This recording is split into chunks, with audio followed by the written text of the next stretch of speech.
Hi, this is Anthony. Welcome back to my show. I'm going to keep this video short. If you watch my videos on my channel, you'll see that I talk about two things in particular: collecting old items and stock investing. So I wanted to show you something today. This is a really great book.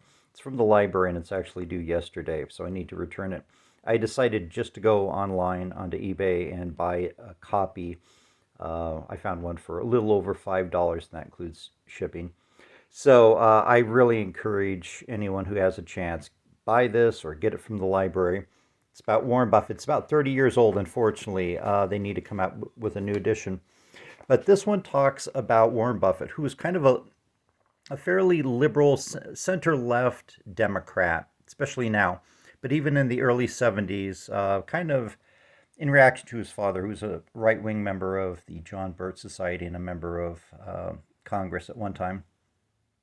It says here that despite his ideals, Buffett was suspicious of the liberal impulse to simply spend money. George McGovern, then running for the Democratic presidential nomination, stayed at Buffett's house and seemed to win Buffett's favor, until soon after he announced that a President McGovern would favor giving each person in the United States a $1,000 stipend. Buffett dropped him like a hot potato and voted for Richard Nixon. Now, in 1972, $1,000 is worth the equivalent of about $7,700 today in 2025. So what I have here is a piece that was created by McGovern's opponents. It says, "Here's the $1,000 McGovern promised everyone." As a picture of McGovern. It says on November 7th, 1972, this bill will self-destruct. That kind of sounds like Mission Impossible. I think the old Mission Impossible TV shows were going on at that time. On the reverse, we have Eagleton.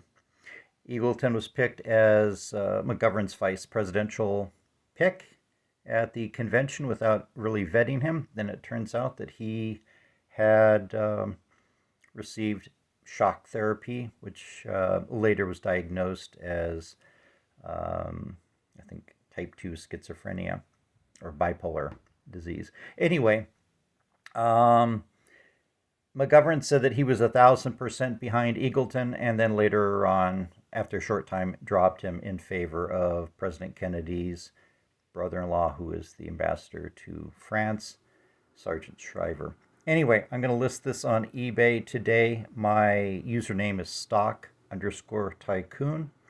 Check that out there. Check out my other videos. I do a lot of discussions about stocks as well as old and interesting historical items. Thank you so much.